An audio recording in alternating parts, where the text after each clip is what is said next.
తిరగకుండా చేస్తావా లేదా? ఫ్యాన్ రిపేర్ చేయడానికి 50 రూపాయలు తీసుకుంటాను. చెడగొడితే 100 ఇస్తా. మాట తప్పకూడదు. ఫ్యాన్ తిరగకూడదు. 100 మర్చిపోకూడదు. ఈ రాత్రికి ఇక్కడే పడుకుంటాను. సరే పడుకో. సావిత్రి, త్వరగా ఆఫీస్ టైం అవుతోంది. అయిపోయిందండి.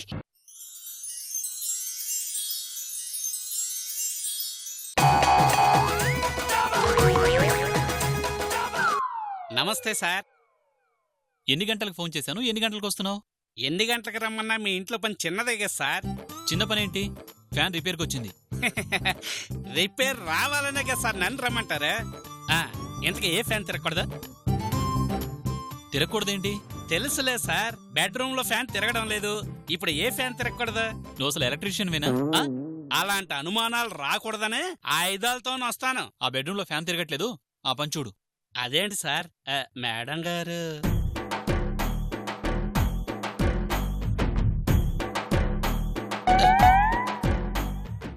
మేడం గారు, మేడం గారు,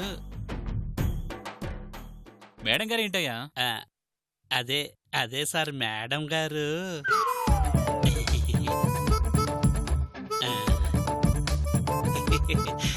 అదే సార్, నిన్న మేడం గారు,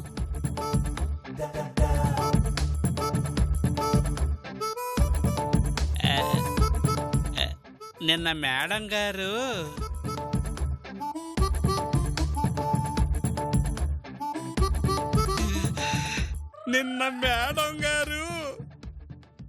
ఏయ్, సరిగా మాట్లాడడం రాదా? నిన్న మేడం గారు మేడం గారు నిన్న అంటూ అటు ఇటు ఇటు అటు తిరిగేసి అక్కడే ఉంటావేంటి? అదే సార్, నిన్న మేడం గారు రమ్మని.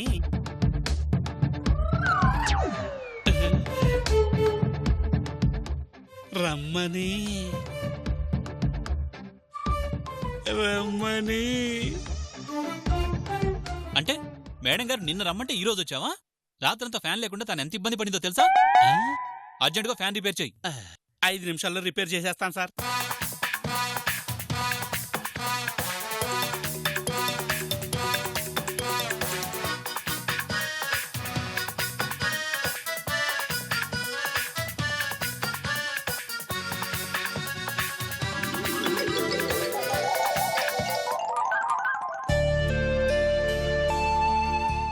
రాత్రిలాగా నువ్వు ఇబ్బంది పడాల్సిన అవసరం లేదు.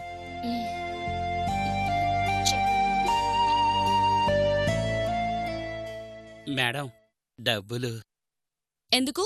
ఎందుకేంటి మేడం? ఫ్యాన్ రిపేర్కి 50, మీరిస్తా అన్న 1300, మొత్తం 1350. నేనేం చేసావు? చెడగొట్టానా? ఈ రోజు ఏం చేసావు? రిపేర్ చేశానా? అంటే ఏంటి? నిన్న తప్పు చేసి ఈ రోజు సరిదిద్దుకున్నావు, సరిపోయిందిగా. మేడం, ఇది చాలా అన్యాయం, మోసం, దగా, cheating. This is not the right way to do. ఏంటి, వైర్ పీకడానికి 100 తీసుకోవడమా? మేడం, ఇలాగైతే సారీ చెప్తాను. చెప్తావా? చెప్పు. వైర్ పీకడానికి 100 తీసుకున్నావని ఈ పీక పిసుకుతాడు. ఏమండి, ఎలక్ట్రీషియన్ మీతో ఏదో మాట్లాడాలంట. పోయాడా? బతికిపోయాడు. అసలే మండుతుంటే డబ్బులంట డబ్బులు.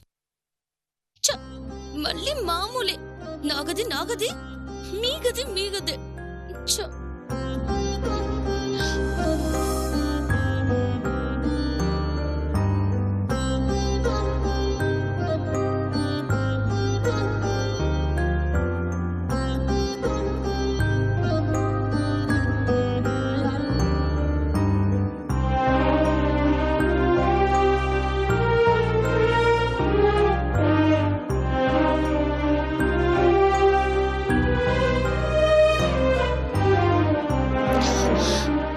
అసలు ఎన్ని రోజులు నేను ఒంటరిగా ఎలా ఉండగలిగాను? ఇంట్లో ఉంటూ కూడా అడవిలో బతికినట్టు బతికాను.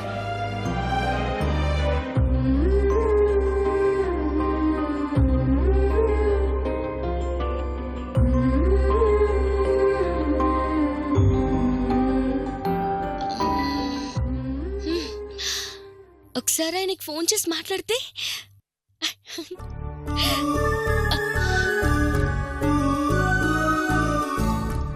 ఏమైనా అనుకుంటారేమో.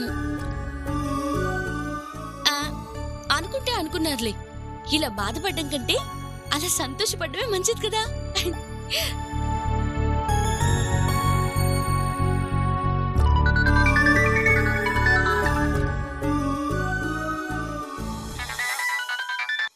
హలో హలో సావిత్రి, నేనేనండి. చెప్పు సావిత్రి.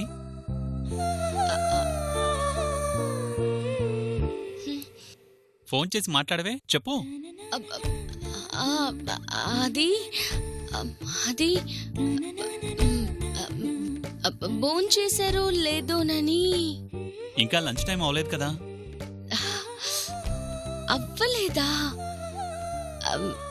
నేను టైం చూడలేదు. ఫోన్ చేసి ఇబ్బంది పడుతోంది ఏంటి? ఏమన్నా అడగడానికి మొహమాట పడుతోందా? ఏంటి సావిత్రి, వచ్చేటప్పుడు ఏమన్నా తీసుకురావాలా?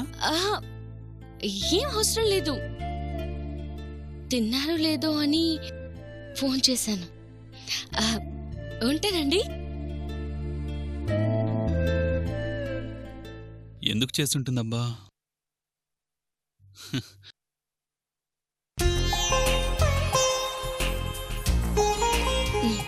ఏం కావాలి అంటే, భార్యగా నా స్థానం నాకు కావాలి అని ఆయనకు అర్థమయ్యేలా ఎలా చెప్పాలి?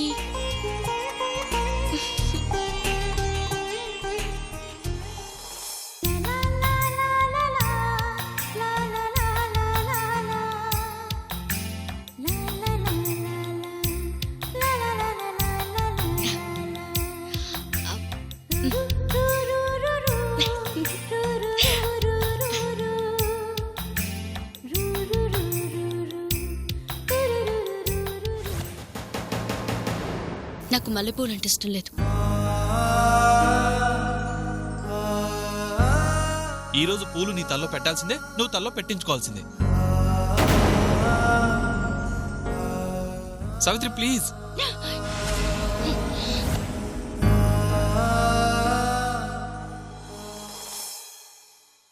తప్పుండేది సరిదిద్దుకోవడానికే కదా. సరిదిద్దుకుంటే సరి.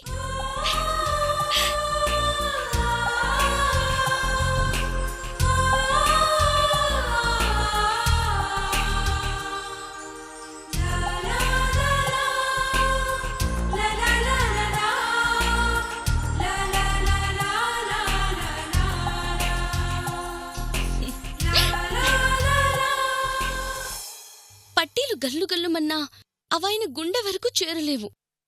మాటల్లో చేతల్లో నేను చూపించిన ప్రేమ ఆయనకు అర్థం కావడం లేదు. ఆయనకిష్టమైన ఈ మల్లెపూలైనా ఆయన మనసుతో మాట్లాడతాయో ఏమో. ఆయనే వచ్చేసినట్టున్నారు.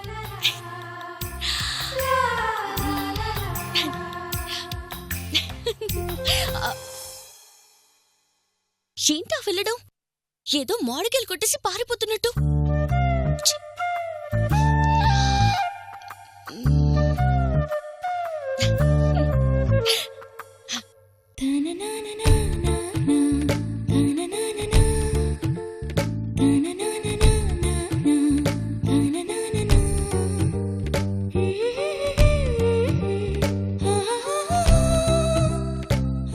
నమస్తే madam.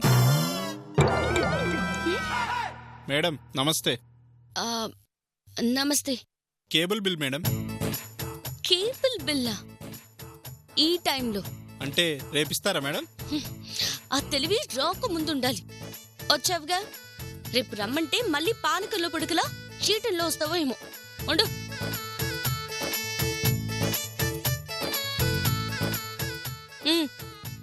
Thank you madam. Thanks. వస్తాను మేడం. బిల్లంట బిల్లు. కర్మ.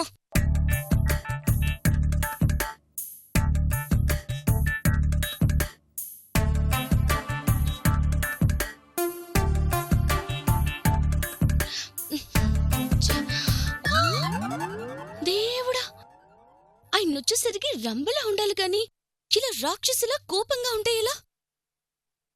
ఏది సావిత్రి, ఒకసారి నవ్వు.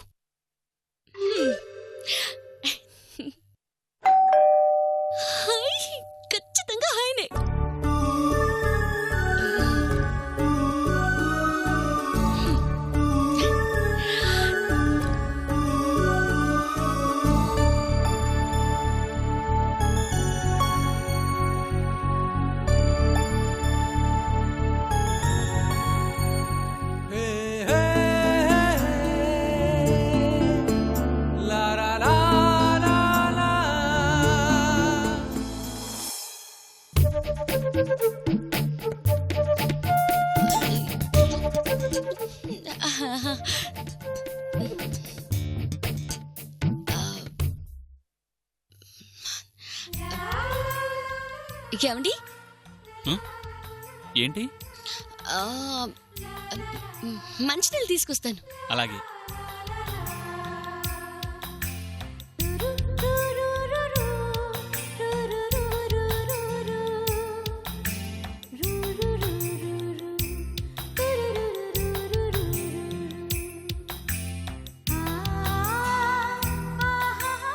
ఇంత అందంగా తయారైతే కొంచెమైనా చూడొచ్చు కదరా అక్కడ.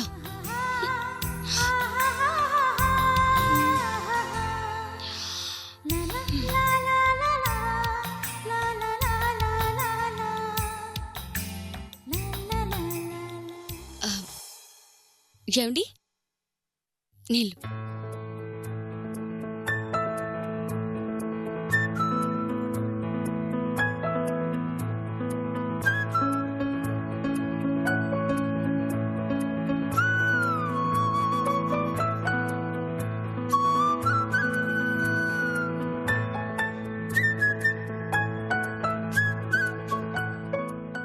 ఏంటి ఈరోజు కొంచెం కొత్తగా ఉన్నావు? అమ్మా, గుర్తించాడు. ఈరోజేదో మంచి రోజు అనుకుంటా. బయట కూడా చాలా మంది ఆడవాళ్లు నీట్గా రెడీ అయి గుడికి వెళ్తున్నారు.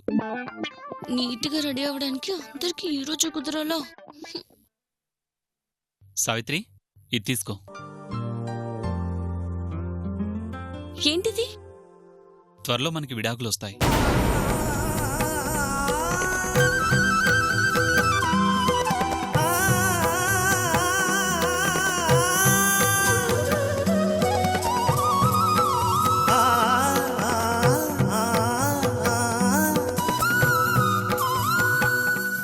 ఆ రోజు నీకెవరైనా అండగా నిలబడొచ్చు, నిలబడకపోవచ్చు.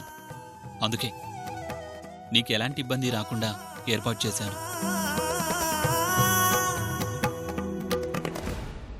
డైవోర్స్ అయ్యాక నా నుంచి నీకు భరణం ఎలాగూ రావాలి.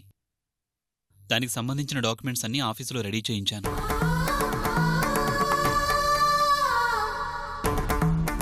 మనం విడిపోయాక వీడి గురించి నువ్వు మళ్ళీ తిరగాల్సిన అవసరం లేదు. విడిపోయిన మరుక్షణం నుంచే నీకు సెక్యూరిటీగా ఉంటుంది. ఈ పేపర్స్ జాగ్రత్తగా పెట్టుకో. విడిపోయినా ఈ భరణం మనల్ని మనకి నెలనెలా గుర్తు చేస్తుంది.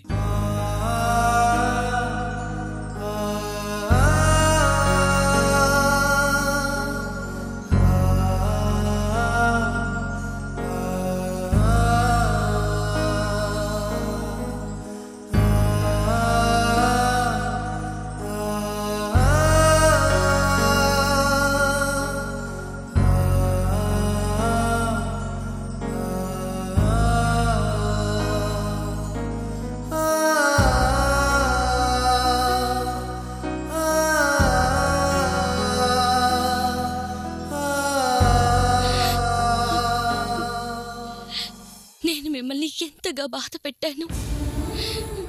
బాధపడే కొద్దీ నాకు అర్థమవుతుంది. నాకు కావాల్సింది భరణం కాదు, నా భర్త. దక్కించుకుంటాను మిమ్మల్ని, మీ ప్రేమని కూడా.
ఏమైందండి? ఆ సౌండ్ ఏంటి?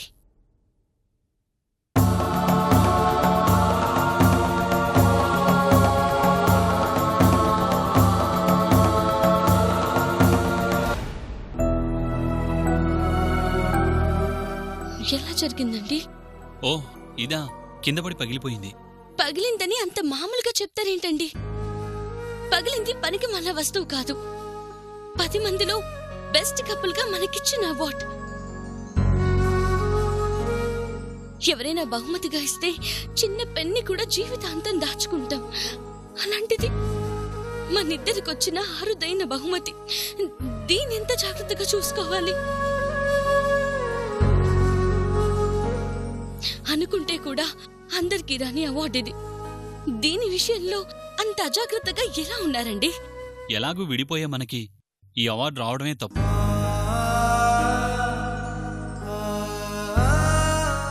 మన చేతికొచ్చి తప్పు చేశానని తన తప్పుని తనే సరిదిద్దుకుంది. మనది కానిది మనకెప్పుడూ దక్కదు. దక్కినా ఇలాగే అవుతుంది.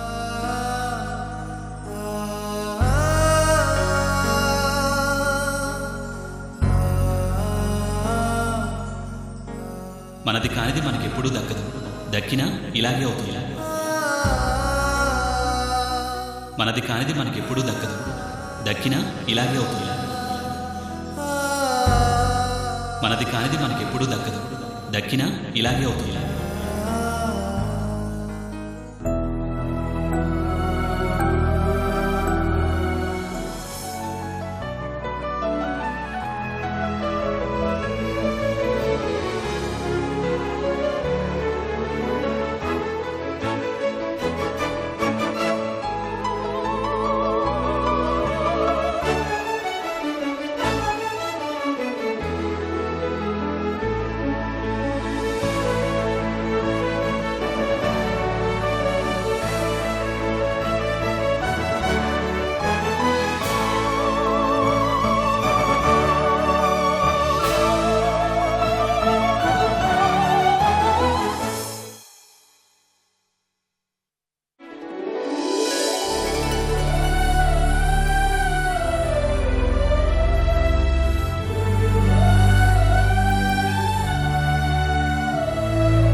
పట్టుదలతో ప్రయత్నిస్తే మనది కాంది కూడా మనకి దక్కుతుంది. మనిషి బలహీనంగా ఉండొచ్చు, మనసు బలహీనంగా ఉండకూడదు.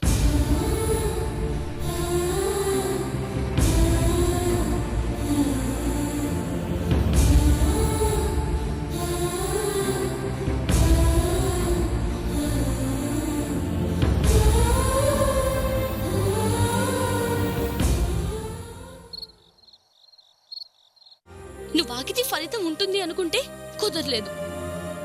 ఇప్పుడు నేనేం చేయాలి? ఎలా నేను ఆ గదిలోకి చేరాలి? విడిపోవాలి అనుకున్నప్పుడు కలిసి ఉన్నాం, కలిసి ఉందాం అనుకుంటే ఇలా విడిపోయామేంటి? ఏం చేయాలి? ఏదో ఒకటి చెయ్యాలి, ఏదో ఒకటి చెయ్యాలి. ఏం చేయాలి?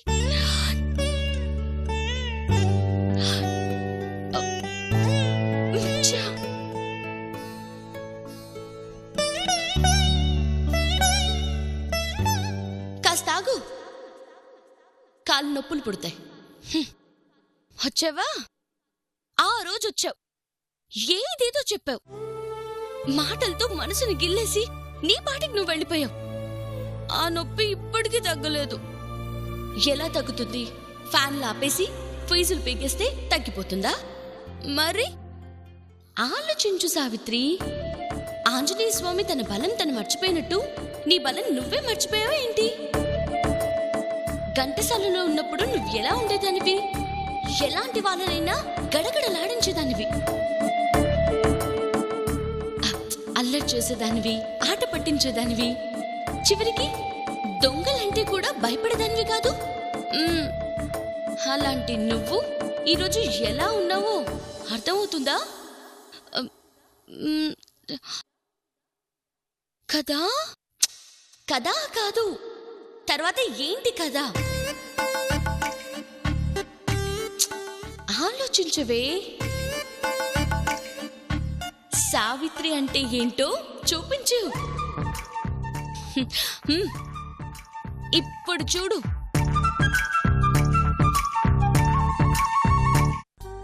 వేదమంత్రాల సాక్షిగా చచ్చే వరకు ఈ చెయ్యి వదలనన్నాను. ఏ మంత్రం తప్పుగా చదివాను? ఈ చేతులు కొద్ది రోజుల్లో విడిపోబోతున్నాయి. నేను వదలనుగా, కల్లో కూడా వదలను.